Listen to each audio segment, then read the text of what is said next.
What is happening, ladies and germs? This is the PackerMan, and welcome to today's edition of Final Analysis.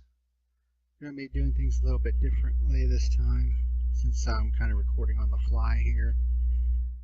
I've been busy the last couple of days, so that's why I haven't gotten the review from Saturday up yet. Saturday's epic action of the IndyCar Grand Prix at Indianapolis Motor Speedway's road course, and the Digital Ally 400 at the Kansas Speedway for the Cup Series, both of which were epically awesome races. And I want to be able to get this video out today. So let's go ahead and get into it. So first up,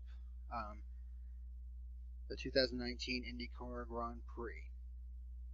So right from the get-go, rain was definitely a possibility. Ooh. Felix Rosenqvist won the pole. Jack Harvey, who was incredible in this race, moved up to second past I forget who it was, but Jack Harvey moved up to second. Rossi gets hit from behind by Pato O'Ward before they even take the green flag, which damages the right rear toe link for Rossi, and that put him laps down. So he was basically out of it before this race even got started. Zach Veach goes off in turn 2. Pato O'Ward gets a drive-through penalty for avoidable contact, and it was at this point that everyone was starting to the rain was starting to sprinkle a little bit, but it was just sprinkles at this point, not enough to really,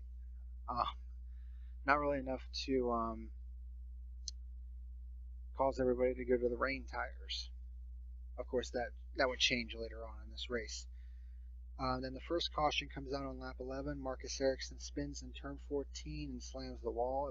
He was basically all by himself. Several drivers come in for red tires, mainly those who started on the primary black tires. So Rosenqvist leads on the restart, but Scott Dixon, gets a great restart and goes from third to first in turn 1. Basically gets by Jack Harvey, and then gets by Rosenqvist after Rosenqvist locks up the tires going into turn 1 and goes wide. And then right afterwards, the second caution would come out on lap 16 when Colton Herta spins in turn 1, and James Hinchcliffe gets into Ryan Hunter-Reay and spins him into Herta.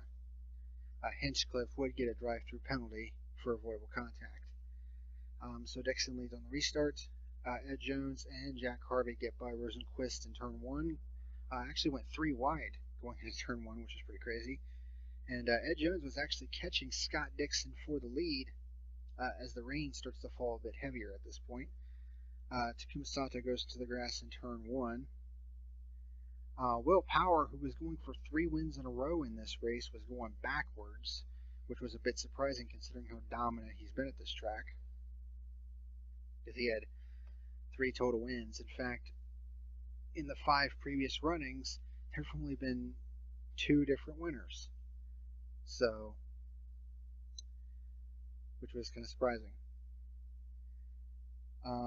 Jack Harvey and Ed Jones kick off green flag pit stops on lap 26, staying on slicks for the time being. It still wasn't raining hard enough for the wet tires yet. Dixon pits from the lead on lap 27. Track getting a bit slick due to some moisture. Newgarden assumes the lead, having pitted on the lap 11 caution. O'Ward pits from second on lap 39. Newgarden finally pits on lap 40. So Dixon cycles back around to the lead. Then Jack Harvey starts massively closing down on Scott Dixon for the race lead, not race weed. That would be kind of weird. Rosenqvist on 2 occasions had some fire spilling out from the fuel intake. Actually happened twice. The second one was a bit more serious, so they had something wrong with the fuel or something like that. But thankfully it went out as he got back up to speed. Simon Pagenaud began to make his presence known as he started closing in on Harvey and Dixon. So Pagenaud with a good run here today, or in this race, I should say. All three leaders pit at the same time on lap 47, and Pagenaud gets by Harvey on pit road. Tony Kanaan was the first to go to the rain tires, and then the rain really starts coming down. Newgarden, O'Ward, and Hinchcliffe pit as well as Dixon, Harvey, because Castroneves would cause the third caution on lap 60 when he spins exiting the pits on the wet tires, by the way, and basically gets stuck in the grass. But IndyCar basically allowed everyone to come to pit road and get tires. So everyone who was on slicks comes in for the rain tires because the rain is really starting to come down now. And Newgarden has a tire bounce out of the pit stall, which means a drive-through penalty. Or you'd actually have to go to the rear of the field since it happened under caution. So basically that was an uncontrolled tire, and that's the true definition of an uncontrolled tire in NASCAR. So Dixon leads on the restart with 17 laps to go. Mateus laced with his best outing in quite some time, up to third at this point. Pagenaud up to fourth, passing 3 cars in 1 lap. He was actually back in the pack a little bit, but this charge by Pagenaud was absolutely crazy. Spencer Pigot misses the chicane on the backstretch. Pagenaud hounding Leist for third with 12 laps to go. And then Pagenaud gets by Leist on the outside of turn 1 to move into third, so that was a good move. Harvey trying to hold Pagenaud at bay for the second position. And then Pagenaud, with a great pass of Harvey for second in turn 1, basically used the last of his push to pass and was able to get a sniff of Harvey's draft and make a great move in turn 1 for the second spot. Now he had to try to catch Dixon, who was 6 seconds ahead at this point, but Pagenaud begins cutting into Dixon's lead, and I mean cutting. I mean, he was over a second to 2 seconds faster than Dixon. And I was like, holy crap, he actually has a chance to catch Scott Dixon and win this race. So he's basically there with just a couple of laps to go.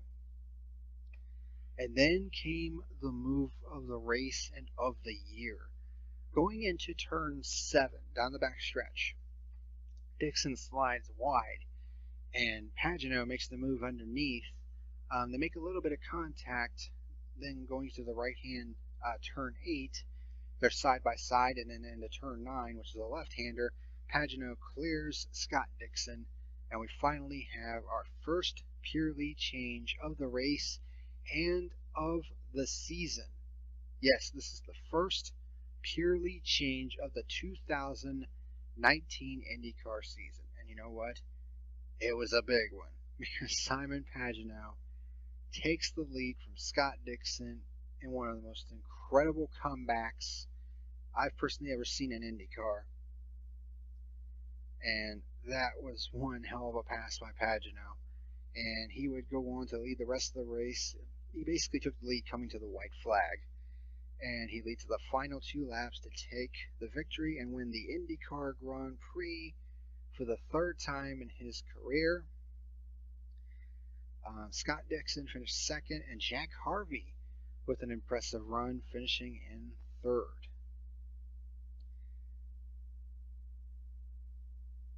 And of course, I tweeted at Simon Pagenaud. I was like, yeah, that was a hell of a pass, dude. Welcome back to Victory Lane. And he actually liked that tweet, so that's pretty cool. But Scott Dixon finished 2nd, and Jack Harvey finishing 3rd. Nice job by Jack Harvey.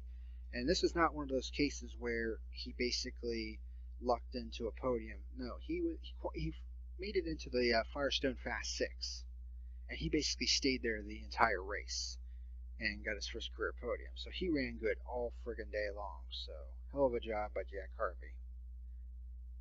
But wow, this was a surprisingly good race. I mean, coming into this race, I had a lot of doubts that this race was going to be any good based on past history. I mean, let's be honest here. The last couple of years, this race has sucked big time. It was definitely, in my opinion, one of the worst races of the year, the last couple of years. But this year, wow, what a difference. What a difference rain makes, too. So, that was an awesome race. Certainly a huge surprise to me. And honestly, it was much, much needed. And a great lead into the Indianapolis 500 in a couple weeks. So, my final rating for the IndyCar Grand Prix, I'm going to give it an 8 out of 10. I think that's a fair score. It was very enjoyable, very entertaining, and once the rain really started coming down, that's when it got crazy and really, really entertaining to watch. And that move by Simon Pagenaud, oh my God, that was an incredible move on what is arguably one of the best drivers of all time. So, this was an awesome race, and hopefully this is just a harbinger of things to come for the Indianapolis 500. So, now that we got that done, let's move into the Cup race review. Alright, so let's get into the review for the 2019 Digital Ally 400 at the Kansas Speedway. So, kind of like last week, 11 cars failed inspection and had to start from the rear of the field. Eric Almirola, Daniel Suarez, Chase Elliott, Martin Truex Jr., Kyle Larson, Ty Dillon, Joey Logano, Michael McDowell, Landon Castle, Joey Gase, and Timmy Hill all had to start from the rear of the field. Harvick starts from the pole. We had 3 and 4 wide on the first lap. Stages 1 and 2, 80 laps. Stage 3, 107 laps. Logano, Truex, Suarez, and Elliott, who had to start from the rear of the field, all flying towards the front. Tight racing from 4th on back. Paul Menard moved up to 4th at one point. Kyle Busch goes 3 wide with Bowman and Johnson for 9th. Byron gets by Kez for 3rd. The two start going back and forth for the position. They actually were back and forth for a couple laps, which is pretty crazy. William Byron gets by Clint Bowyer for 2nd, and then Kez gets by Bowyer for 3rd. The first caution of the day was came in on lap 31, and it was a competition caution because of overnight rain. So everyone comes in for service. William Byron, the first off with just 2 tires, which was a little unusual, and a lot of drivers taking just 2 tires, while Harvick took 4 tires. So Byron leads on the restart, but then Bowyer takes over the lead on the restart. Harvick goes from, I think, 9th to 4th in 1 lap on the 4 tires. Kurt Busch and Harvick go by Alex Bowman for 2nd and 3rd. And Harvick gets by Kurt Busch for 2nd, and then we have our first pure lead change of the day on lap 49 when Kevin Harvick gets around Clint Bowyer. Elliott gets loose in turn 4, but was still able to pass his teammate Bowman for 4th. And then we had our second caution on lap 59 when Denny Hamlin spins on the backstretch when he loses a right rear tire. So everyone comes in for service, and William Byron gets a penalty for removing equipment from the pit box, and that is the last we see of him at the front for the remainder of the race. So Elliott leads on the restart. Elliott, Newman, and Kyle Busch goes 3 wide for the lead. Busch manages to lead the lap, but then Chase Elliott gets back around him on the next lap for our second pure lead change on lap 67. We had some great battling in the top 10. And then we had our third pure lead change on lap 73 when Kevin Harvick takes the lead back from Chase Elliott. Menard has a really loose race car at this point and is beginning to drop back to the field, and Kevin Harvick wins stage number 1. So everyone comes in for service. Kurt Busch with just 2 tires. Harvick is the first off with 4 tires. So Kurt Busch leads the start of stage 2. Harvick and Bowyer challenging Busch for the lead. Elliott moves up to 4th. And then we have our 4th pure lead change on lap 92 when Kevin Harvick takes the lead back. Elliott gets by Bowyer for third and gets by Kurt Busch for second. Eric Jones gets by Clint Bowyer for fourth and then to third by Kurt Busch. Bowman around Busch for fourth. Martin Truex Jr., who really wasn't a contender all race long, kicked off green flag pit stops on lap 123. Harvick pits from the lead on lap 124. Buescher stays out and finally comes in for service on lap 136. Harvick and Elliott were able to unlap themselves from Stenhouse, who stayed out the longest, and then he pits from the lead on lap 143. Nearly had a caution during this exchange. Suarez was slowing to pit, and Truex gets into the back of him, but Suarez somehow saves the car. Chase Elliott takes the lead through the cycle of pit stops. Stenhouse and Chris Buescher start fighting for fifth. Great run by Chris Buescher once again in an underfunded car, and he manages to score a top 10 finish out of this whole deal. Why isn't this guy in a top tier ride? I mean, he's taking that 37 car to places that it really shouldn't be going right now. And he's just notching top 10s and top 15s, seemingly every single week in that car. It's crazy. And Chase Elliott wins stage number 2. So everyone comes in for service, and Harvick wins the race off pit road this time. Truex got penalized for too many men over the wall, probably because they were repairing damage to the front. Harvick leads the start of stage 3. Blaney was holding strong on the outside of Harvick, but really couldn't stay there for too long. Stenhouse moves up to third after going 3 wide with Eric Jones and Alex Bowman. Stenhouse challenges Blaney for second. I mean, we have 7 cars under a blanket from 7th on back. And then Kyle Busch was up to 4th at this point. It seemed like they had fixed his car because early in the race he didn't look all that good. And then we have our 5th pure lead change on lap 180 when Alex Bowman takes the lead from Kevin Harvick, because Kevin Harvick was reporting that he might have had either a tire going down or a loose wheel. According to his crew chief, it didn't look like there was either of those problems, but there was a large, big piece of tear off on his grill, which might have severely affected the handling of his car. And apparently it was enough for him to have to make an emergency pit stop, which was a bit surprising. And that pretty much ruined his chance to win, and he remains winless on the year, which is, again, a bit of a surprise because we're 12 races in and he hasn't won yet, whereas last year we were 12 races in and he had already won 4 times. So definitely off to a bit of a poor start by his standards.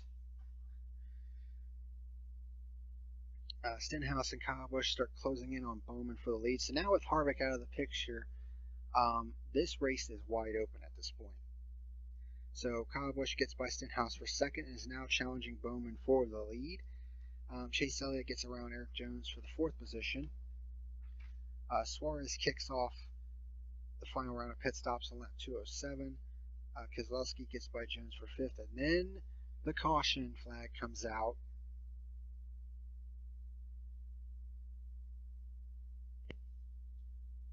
As I was saying, the 3rd caution came out on lap 217. A tire got loose in the pit lane and went into the grass, and for some reason they decided, we're just going to throw the caution in the middle of friggin' green flag pit stops. So they basically screwed over a lot of people. Only 7 cars remain on the lead lap at this point, and the straight tire was from Ryan Newman's pit, so he basically got an uncontrolled tire penalty. So all 7 cars on the lead lap pit going for service. Kyle Busch wins the race off pit road initially, but then gets penalized for driving through too many pit boxes on entry. Ouch. So that means Alex Bowman leads on the restart. So Elliott takes the lead on the restart because he managed to get a good run on the inside lane while Bowman had to chose the outside lane. Buescher and Jones make contact down the front stretch a little bit. Elliott, Bowman, and Stenhouse within a half second of each other. This is when things got really crazy here. Blaney smacks the wall in turn 4. Bowman challenges Elliott for the lead but can't quite get it clear. And then the fourth caution came out on lap 239 for debris from Ryan Blaney's cut tire because he decided to try and stay out instead of coming to pit road and getting the fender knocked out. So several cars come in for service and tires. Elliott leads on the restart. We had 5 wide on the restart. And this is when things got really crazy. I mean, a lot of stuff was happening all at once. And it was hard for me to keep up because I'm trying to write down my notes and everything else. We had 5 wide. Ricky Stenhouse managed to get around Elliott for the lead for a 6-pure lead change on lap 247. Bowman starts challenging Stenhouse for the lead. Chase Elliott nearly wrecks down in turn 4. Got really loose, but somehow saved it. Kyle Busch suffered some damage and has to pit for a tire rub. And so his top 10 streak is over. And then Alex Bowman takes over the lead on lap 249 for a 7th pure lead change of the day. And at this point, I'm like, where the hell did Jimmy Johnson come from? Because I think he was up to 4th at this point. And then Keselowski starts closing in from behind and starts challenging for the lead for the first time in the race. And Bowman's trying all he can to keep Keselowski behind him. I mean, he was trying his guts out. That's for damn sure. Kes to the bottom, but Bowman holds him off. But then Keselowski managed to get to the outside and was able to get around Alex Bowman for the lead. Of course, no thanks to some friggin' lap traffic that got in the way. And then we had our 5th and final caution on lap 264 when Matt DiBenedetto loses an engine. Several cars come in for service, so we have a green, white, checkered. Keselowski leads on the restart. Had some major blocking going on. Eric Jones basically put in a perfect block on Clint Bowyer, which Clint Bowyer wasn't too happy about, and basically said in his post-race interview that he probably should have wrecked him. Yeah, Clint, you fucking idiot. Wreck Eric Jones in front of the entire field. Are you stupid? Get over yourself. But Alex Bowman managed to get clear of Eric Jones. The only problem was he wasn't able to get back to Brad Keselowski, and Brad Keselowski wins the Digital Ally 400 for his 3rd win of the season. And for the 3rd straight week, Alex Bowman finishes 2nd, and actually becomes the first driver in NASCAR history to finish 2nd 3 consecutive races without a career win. So that's kind of crazy. So overall, this was one hell of a race. Definitely, I think, the best race of the year. As far as my final rating is concerned, a lot of people might give this a 10 out of 10, which, I could certainly see that. But there were a couple of things that kind of brought this race down a little bit. For starters, Harvick dominating at the beginning was really irritating.